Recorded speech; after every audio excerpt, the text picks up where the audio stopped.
श्री ब्रह्मा द्वारा स्तुति। सृष्टि से पूर्व यह संपूर्ण विश्व जल में डूबा हुआ था। उस समय एकमात्र श्री नारायण देव शेष शैया पर लेटे हुए थे। एक सहस्र चतुर्युग पर्यंत जल में शयन करने के अनंतर उन्हीं के द्वारा नियुक्त उनकी काल शक्ति ने उन्हें जीवों के कर्मों की प्रवृत्ति के लिए प्रेरित किया। जिस समय भगवान की दृष्टि अपने में निहित लिंग शरीर आदि सूक्ष्म तत्व पर पड़ी, तब वह सूक्ष्म तत्व कालाश्रित रजोगुण से शुभित होकर सृष्टि रचना के निमित्त कमल कोश के रूप में सहसा ऊपर उठा। कमल पर ब्रह्मा जी विराजमान थे। वे सोचने लगे, इस कमल की कर्णिका पर बैठा हुआ मैं कौन हूं? ये कमल भी बिना किसी अन्य आधार के जल में कहां से उत्पन्न हो गया? इसके नीचे अवश्य कोई ऐसी वस्तु होनी चाहिए जिसके आधार पर यह स्थित है। अपने उत्पत्ति स्थान को खोजते खोजते ब्रह्मा जी को बहुत काल बीत गया। अंत में प्राणवायु को धीरे धीरे जीतकर चित्त को निसंकल्प किया और समाधि में स्थित हो गए। तब उन्होंने अपने उस अधिष्ठान को, जिससे वे पहले खोजने पर भी नहीं देख पाए थे, अपने ही अंतःकरण में प्रकाशित होते हुए देखा तथा श्रीहरि में चित्त लगाकर उन परम पूजनीय प्रभु की स्तुति करने लगे। आप सर्वदा अपने स्वरूप के प्रकाश से ही प्राणियों के भेद ब्रह्मरूप अंधकार को नाश करते रहते हैं तथा ज्ञान के अधिष्ठान साक्षात परम पुरुष हैं। मैं आपको नमस्कार करता हूँ। संसार की उत्पत्ति, स्थिति और संहार के निमित्त से जो माया की लीला होती है, वह आपका ही खेल है। अतः आप परमेश्वर को मैं बार बार नमस्कार करता हूँ। जो लोग प्राण त्याग करते समय आपके अवतार, गुण और कर्मों को सूचित करने वाले देवकी नंदन, जनार्दन, कंस निकंदन आदि नामों को विवश होकर भी उच्चारण करते हैं, वे अनेकों जन्मों के पापों से तत्काल छूटकर माया आदि आवरणों से रहित ब्रह्मपद को प्राप्त करते हैं। आप निरंतर अजन्मा हैं। मैं आपकी शरण लेता हूँ। भगवान, इस विश्व वृक्ष के रूप में आप ही विराजमान हैं।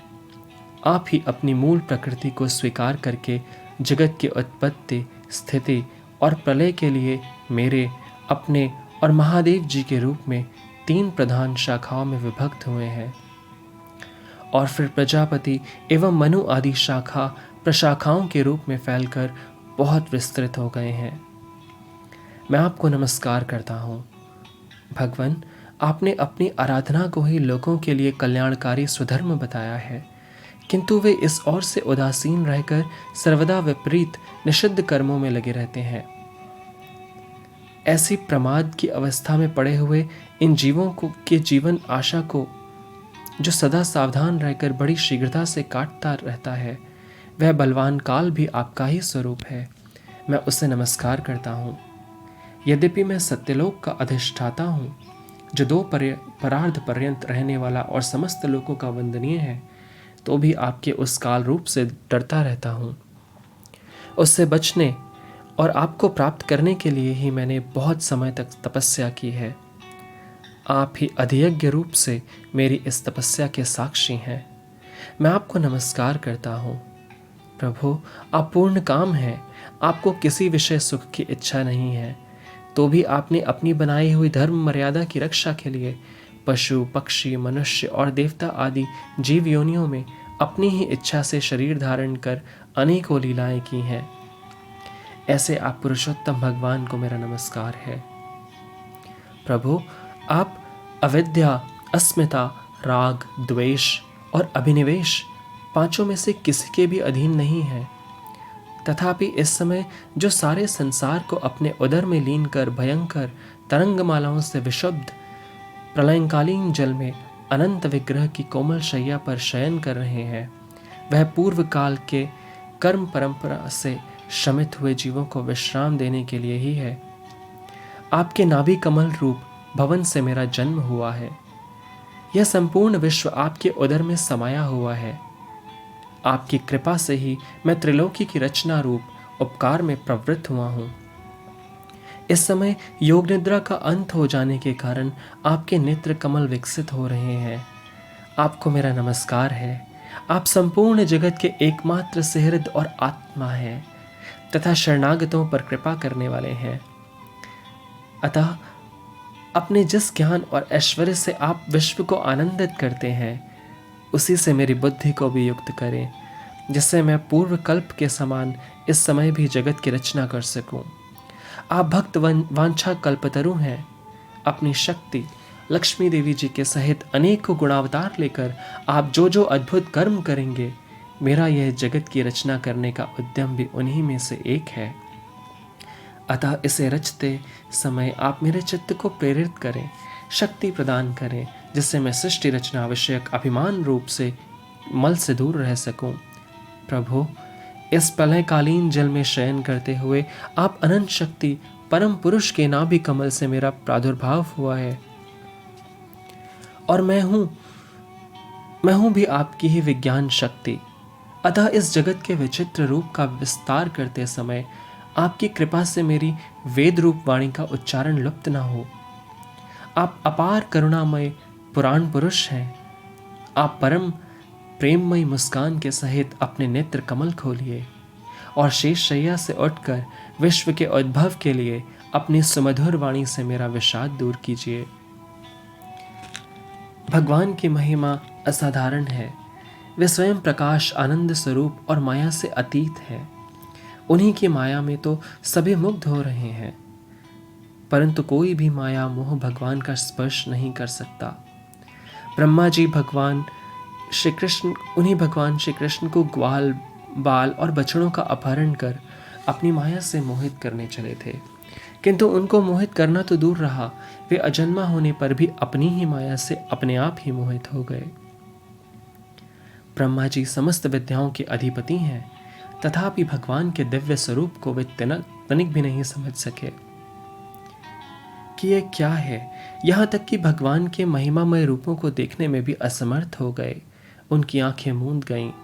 भगवान श्री कृष्ण ने ब्रह्मा जी के मोह और असमर्थता को जानकर अपनी माया का पर्दा हटा दिया। इससे ब्रह्मा जी को ब्रह्म ज्ञान हुआ। फिर ब्रह्मा जी ने अपने 4 मुकुटों के अग्रभाग से भगवान के चरण कमलों का स्पर्श करके नमस्कार किया और आनंद के आंसुओं की धारा से उन्हें नहला दिया। बहुत देर तक भगवान के चरणों में ही पड़े रहे। फिर धीरे धीरे उठे और अपने नेत्रों के आंसू पोंछे। प्रेम और मुक्ति के एकमात्र उद्गम भगवान को देखकर उनका सिर झुक गया। अंजलि बांधकर बड़ी नम्रता और एकाग्रता के साथ गदगद वाणी से वे भगवान की स्तुति करने लगे। प्रभु, एकमात्र आप ही स्तुति करने योग्य हैं। मैं आपके चरणों में नमस्कार करता हूँ। आपका ये शरीर वर्षाकालीन मेघ के समान श्यामल है। इस पर पीताम्बर स्थिर बिजली के समान झलमिल झलमिल करता हुआ शोभा पाता है। आपके गले में गुगजे की माला, कानों में मकराकृति कुंडल तथा सिर पर मोर पंखों का मुकुट है। इन सब की कांति से आपके मुख पर अनोखी छटा छटक रही है। वक्षस्थल पर लटकती हुई वनमाला और नन्ही सी हथेली पर दही बात का कौर, बगल में बेत और संगी तथा कमर की फेंट में आपकी पहचान बताने वाली बांसुरी शोभा पा रही है। आपके कमल से सुकोमल परम कुमार चरण और यह गोपाल बालक का सुमधुर वेश। मैं और कुछ नहीं जानता, बस मैं तो इन्हीं चरणों पर न्योछावर हूं। हे स्वयं प्रकाश परमात्मन, आपका यह श्री विग्रह भक्तजनों की लालसा अभिलाषा पूर्ण करने वाला है। यह आपकी चिन्मयी इच्छा का मूर्तिमान स्वरूप मुझ पर आपका साक्षात कृपा प्रसाद है। मुझे अनुग्रहित करने के लिए ही आपने इसे प्रकट किया है। कौन कहता है कि यह पंचभूतों की रचना है? प्रभु, यह तो अप्राकृत शुद्ध सत्वमय है। मैं या कोई और समाधि लगाकर भी आपके इस सच्चिदानंद विग्रह की महिमा नहीं जान सकता। फिर आत्मानंदानुभव स्वरूप साक्षात आपकी महिमा को तो कोई एकाग्र मन से भी कैसे जान सकता है?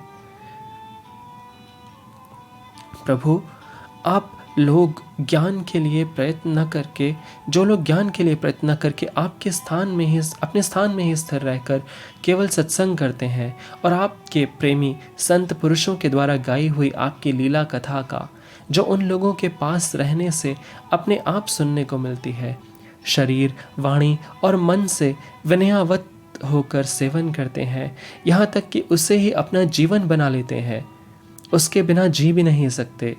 प्रभु, आप पर त्रिलोकी में कोई भी विजय नहीं पा सकता, फिर भी वे आप पर विजय प्राप्त कर लेते हैं। आप उनके प्रेम के अधीन हो जाते हैं। भगवान, आपकी भक्ति सब प्रकार के कल्याण का मूल स्रोत उद्गम है। जो लोग उसे छोड़कर केवल ज्ञान की प्राप्ति के लिए श्रम उठाते हैं और दुख भोगते हैं, उनको बस क्लेश ही क्लेश हाथ लगता है और कुछ नहीं। जैसे थोथी भूसी कूटने वाले को केवल श्रम ही मिलता है, चावल नहीं। हे अच्युत, हे अनंत, इस लोक में पहले भी बहुत से योगी हुए हैं। जब उन्हें योगादि के द्वारा आपकी प्राप्ति न हुई तब उन्होंने अपने लौकिक और वैदिक समस्त कर्म आपके चरणों में समर्पित कर दिए। उन समर्पित कर्मों से तथा आपकी लीला कथा से उन्हें आपकी भक्ति प्राप्त हुई। उस भक्ति से ही आपके स्वरूप का ज्ञान प्राप्त करके उन्होंने बड़ी सुगमता से आपके परम पद की प्राप्ति कर ली। हे अनंत, आपके सगुण निर्गुण दोनों स्वरूपों का ज्ञान कठिन होने पर भी निर्गुण स्वरूप की महिमा इंद्रियों का प्रत्याहार करके शुद्ध अंतःकरण से जानी जा सकती है। विशेष आकार के परित्याग पूर्वक आत्माकार अंतःकरण का साक्षात्कार किया जाए, यह आत्माकारता घटपटादि रूप से के समान ज्ञेय नहीं है, प्रत्युत आवरण का भंग मात्र है। यह साक्षात्कार, यह ब्रह्म है, मैं ब्रह्म को जानता हूँ, इस प्रकार नहीं किंतु स्वयं प्रकाश रूप से ही होता है। परंतु भगवान, जिन समर्थ पुरुषों ने अनेक जन्मों तक परिश्रम करके पृथ्वी का एक एक परमाणु, आकाश के हिमकण, ओस की बूंदे तथा उसमें चमकने वाले नक्षत्र एवं तारों तक को गिन डाला है, उनमें भी भला ऐसा कौन हो सकता है जो आपके सगुण स्वरूप के अनंत गुणों को गिन सके। प्रभु, आप केवल संसार के कल्याण के लिए ही अवतीर्ण हुए हैं। सो भगवान, आपकी महिमा का ज्ञान तो बड़ा ही कठिन है। इसलिए जो पुरुष क्षण क्षण पर बड़ी उत्सुकता से आपकी कृपा का ही भलीभांति अनुभव करता रहता है और प्रारब्ध के अनुसार जो कुछ सुख या दुख प्राप्त होता है उसे निर्विकार मन से भोग लेता है, वह जो प्रेम पूर्वक हृदय, गदगद वाणी और पुलकित शरीर से अपने को आपके चरणों में समर्पित करता रहता है, इस प्रकार जीवन व्यतीत करने वाला पुरुष ठीक वैसे ही आपके परम पद का अधिकारी हो जाता है जैसे अपने पिता की संपत्ति का पुत्र। प्रभु, मेरी कुटिलता तो देखिए, आप अनंत आदि पुरुष परमात्मा हैं और मेरे जैसे बड़े बड़े मायावी भी आपकी माया के चक्र में हैं। फिर भी मैंने आप पर अपनी माया फैलाकर अपना ऐश्वर्य देखना चाहा। प्रभु, मैं आपके सामने हूं ही क्या आग के सामने चिंगारी की भी कुछ गिनती है। भगवान, मैं रजोगुण से उत्पन्न हुआ हूँ, आपके स्वरूप को मैं ठीक ठीक नहीं जानता, इसी से अपने को आपसे अलग संसार का स्वामी माने बैठा था। मैं अजन्मा जगत करता हूँ, इस मायाकृत मोह के घने अंधकार से मैं अंधा हो रहा था, इसलिए आप ये समझकर कि ये मेरे ही अधीन है, मेरा भृत्य है, इस पर कृपा करनी चाहिए, मेरा अपराध क्षमा कीजिए। मेरे स्वामी, प्रकृति, महतत्व, अहंकार, आकाश, वायु, अग्नि, जल और पृथ्वी रूप आवरणों से घिरा हुआ यह ब्रह्मांड ही मेरा शरीर है और आपके एक एक रोम के छिद्र में ऐसे ऐसे अनंत ब्रह्मांड उसी प्रकार उड़ते पड़ते रहते हैं जैसे झरोखे की जाली में से आने वाली सूर्य की किरणों में रज के छोटे छोटे परमाणु उड़ते हुए दिखाई देते हैं। कहाँ अपने परिमाण से 3.5 हाथ के शरीर वाला अत्यंत शूद्र मैं, और कहाँ आपकी अनंत महिमा वृत्तियों की पकड़ में न आने वाले परमात्मन। जब बच्चा माता के पेट में रहता है तब अज्ञानवश अपने हाथ पैर पीटता है, परंतु क्या माता उससे अपराध समझती है या उसके लिए वह कोई अपराध होता है?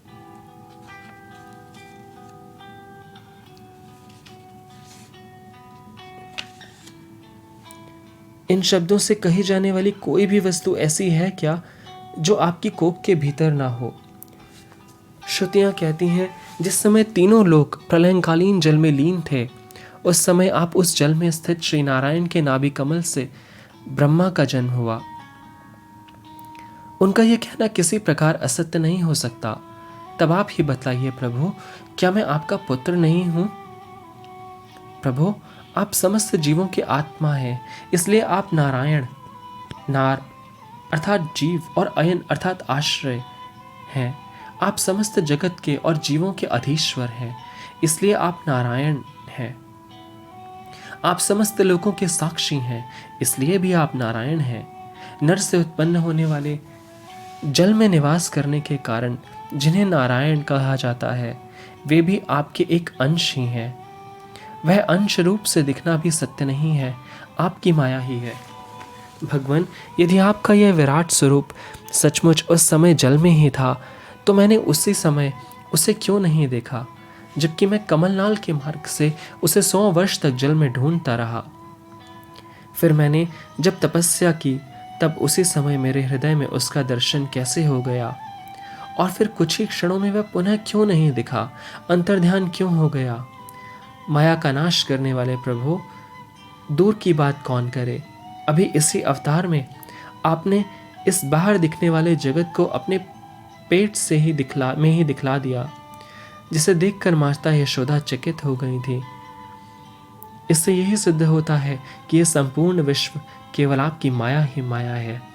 जब आपके सहित यह संपूर्ण विश्व जैसा बाहर दिखता है, वैसा ही आपके उदर में भी दिखा, तब क्या यह सब आपकी माया के बिना ही आप में प्रतीत हुआ? अवश्य ही आपकी लीला है। उस दिन की बात जाने दीजिए, आज की ही लीजिए। क्या आज आपने मेरे सामने अपने अतिरिक्त संपूर्ण विश्व को अपनी माया का खेल नहीं दिखलाया है? पहले आप अकेले थे, फिर संपूर्ण ग्वाल, बाल, बछड़े और छड़ी चीके के रूप भी आप ही हो गए। उसके बाद मैंने देखा कि आपके वे सब रूप चतुर्भुज हैं और मेरे सहित सबके सब तत्व उनकी सेवा कर रहे हैं।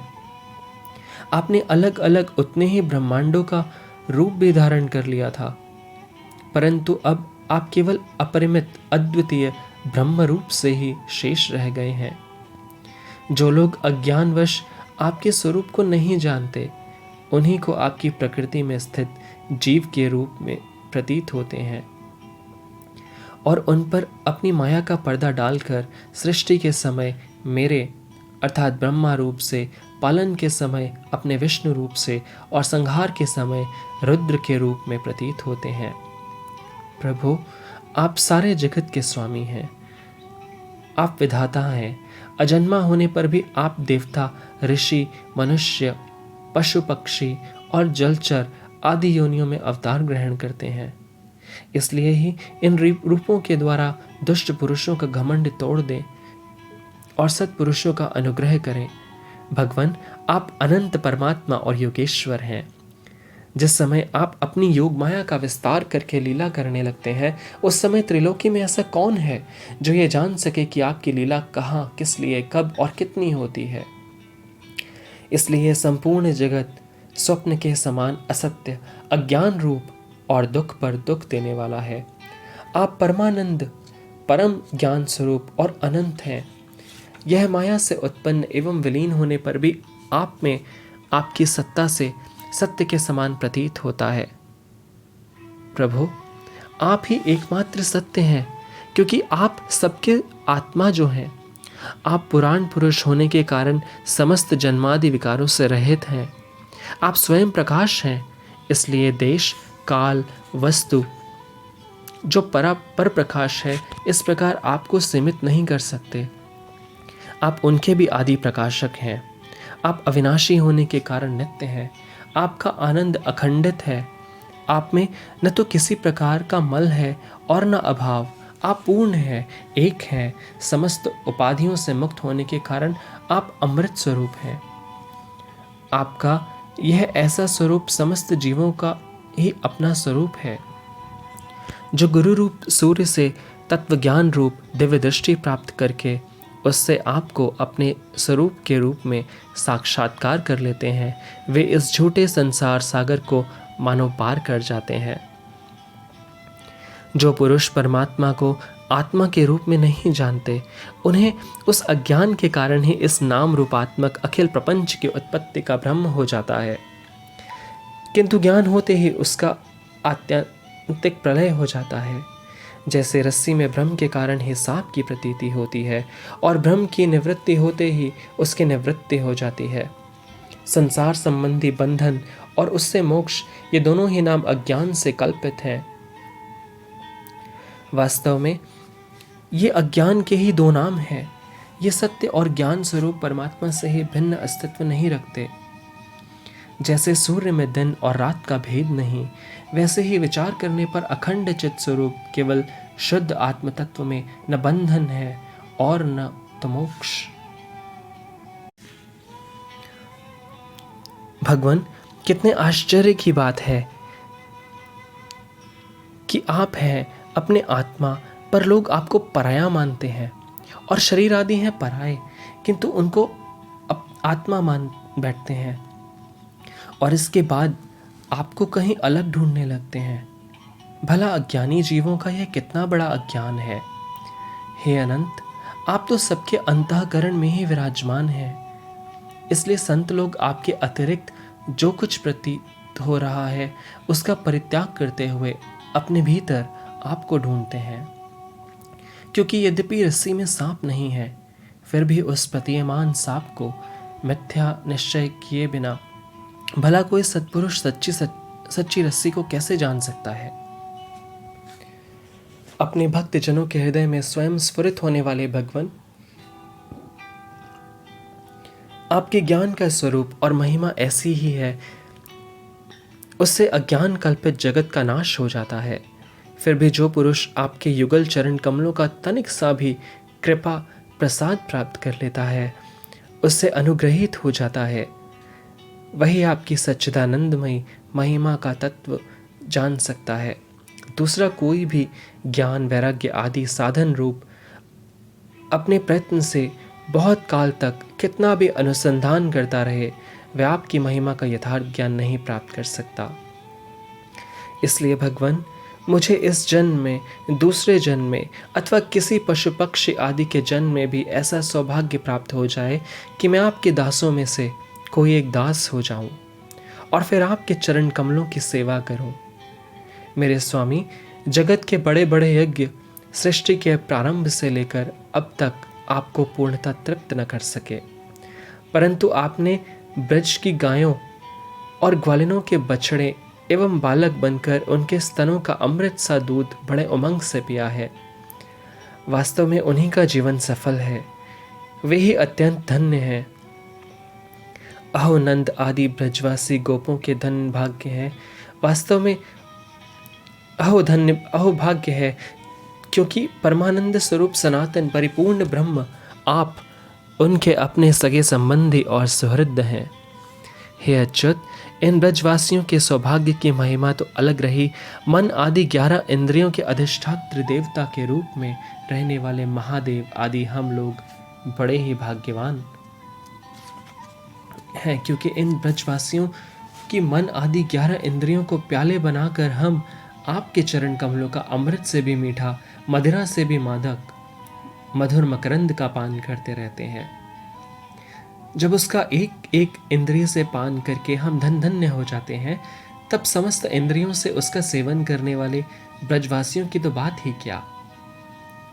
हे प्रभु, इस ब्रजभूमि के किसी वन में और विशेष करके गोकुल में किसी भी योनि में जन्म हो जाए, यही हमारे लिए बड़े सौभाग्य की बात होगी, क्योंकि यहाँ जन्म हो जाने पर आपके किसी न किसी प्रेमी के चरणों की धूली अपने ऊपर पड़ ही जाएगी। प्रभु, आपके प्रेमी ब्रजवासियों का संपूर्ण जीवन आपका ही जीवन है। आप ही उनके जीवन के एकमात्र सर्वस्व हैं। इसलिए उनके चरणों की धूली मिलना आपके चरणों की धूली मिलना है, और आपके चरणों की धूली को तो श्रुतियां भी अनादिकाल से अब तक ढूंढ रही हैं। देवताओं के भी आराध्य देव प्रभु, इन ब्रजवासियों को इनकी सेवा के बदले में आप क्या फल देंगे। संपूर्ण फलों के फल स्वरूप आपसे बढ़कर और कोई फल तो है ही नहीं। ये सोचकर मेरा चित्त मोहित हो रहा है। आप उन्हें अपना स्वरूप भी देकर ऋण नहीं हो सकते, क्योंकि आपके स्वरूप को तो उस पूतना ने भी अपने संबंधियों अघासुर, बकासुर आदि के साथ प्राप्त कर लिया, जिसका केवल वेश ही साध्वी स्त्री का था, पर जो हृदय से महान क्रूर थी। फिर जिन्होंने अपने घर, धन, स्वजन, प्रिय, शरीर, पुत्र, प्राण और मन सब कुछ आपके ही चरणों में समर्पित कर दिया है, उनका सब कुछ आपके लिए ही है। उन ब्रजवासियों को भी वही फल देकर आप कैसे अऋण हो सकते हैं?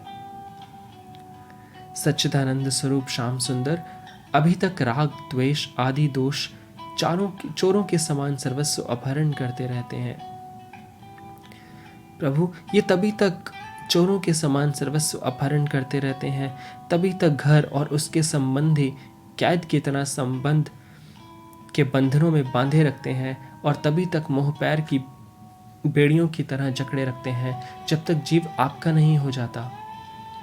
प्रभु, आप विश्व के बखेड़े से सर्वथा रहित हैं, फिर भी अपने शरणागत भक्तजनों को अनंत आनंद वितरण करने के लिए पृथ्वी पर अवतार लेकर विश्व के समान ही लीला विलास का विस्तार करते हैं।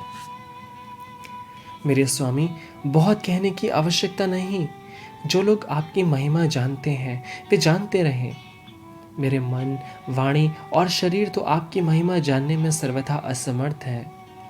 सच्चिदानंद स्वरूप श्री कृष्ण आप सबके साक्षी हैं, इसलिए आप सब कुछ जानते हैं। आप समस्त जगत के स्वामी हैं। यह संपूर्ण प्रपंच आप में ही स्थित है। आपसे मैं और क्या कहूँ? अब आप मुझे स्वीकार कीजिए, मुझे अपने लोक में जाने की आज्ञा दीजिए।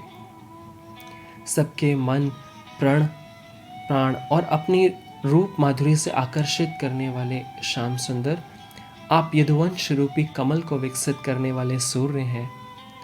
प्रभु, पृथ्वी, देवता, ब्राह्मण और पशु रूप समुद्र की अभिवृद्धि करने वाले चंद्रमा भी आप ही हैं। आप पाखंडियों के धर्म रूप रात्रि का घोर अंधकार नष्ट करने के लिए सूर्य और चंद्रमा दोनों के ही समान है। पृथ्वी पर रहने वाले राक्षसों के नष्ट करने वाले आप चंद्रमा, सूर्य आदि समस्त देवताओं के भी परम पूजनीय हैं। भगवान, मैं अपने जीवन भर महाकल्प पर्यंत आपको नमस्कार ही करता रहूं।